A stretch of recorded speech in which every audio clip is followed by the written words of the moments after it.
Maisha is 11 years old and in Year 5 at Oolong Primary School. Unlike most of her classmates, Maisha has not always lived in Australia. This is because she has travelled to Australia from Mali. Mali is a country in West Africa where people live much differently to how we live in Australia. In Mali, Maisha's family did not have enough food and water, so they decided to leave their home and their belongings, and they began walking, mainly at night, through dense forests. Maisha and her family walked like this for 12 days until they reached a refugee camp in another country. After what seemed like a very, very long time, one morning a man dressed in a suit came and told Maisha and her family to pack their things, as they were going to Australia. Maisha was very scared, but also very excited. Maisha's dad told Maisha that they would never have to worry about having enough food or water ever again. Maisha and her family boarded a huge plane with lots of other different people that flew them all the way to Australia. When Maisha arrived in Australia, she was very surprised at what she saw. The people looked very different to the people back in Mali. Maisha had never seen so many cars in her life. There were all of these enormous buildings and it was very noisy. A large white van picked Maisha and her family up from the airport and took them to their new home.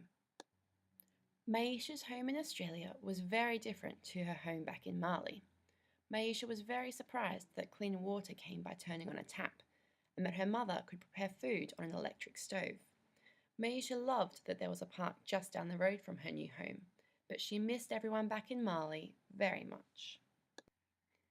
Because Maisha and her family arrived at their new home with very few items, they have limited economic and social capital in Australia. Maisha was very nervous when she was told she would soon be attending a school just down the road from her home. Maisha's parents were keen for her to attend school, as education is seen as the most accessible means for upward mobility in society. On her first day of school, Maisha was terrified.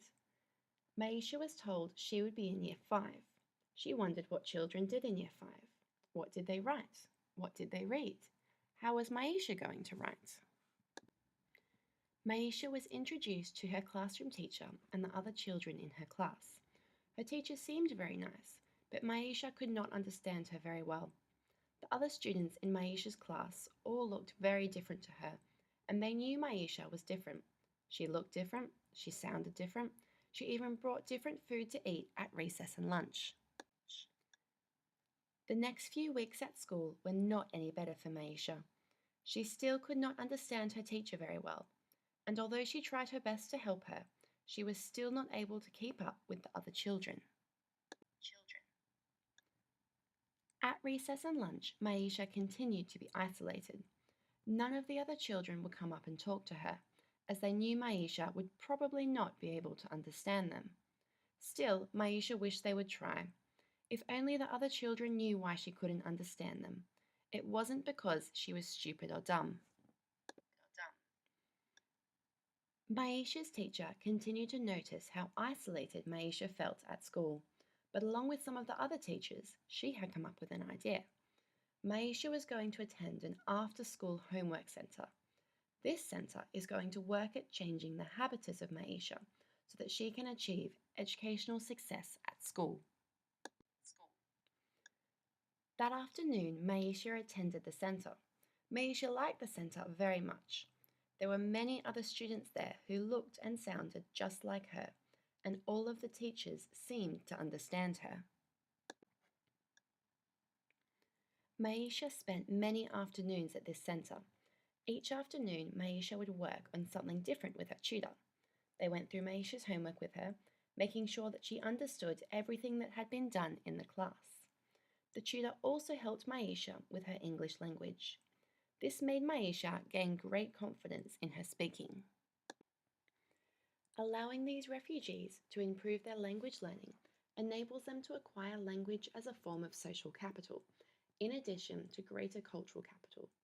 Both of this social and cultural capital can then be converted into economic capital in the future, for example, in gaining employment. It wasn't long before Maisha felt confident with her schoolwork, and even the classroom teacher praised Maisha on how well she was doing at school. Maisha grew to be more and more confident. She was finally able to understand her teacher in the classroom, and Maisha liked being able to talk to the other children about what she had done on her weekends. Finally, Maisha felt happy in Australia.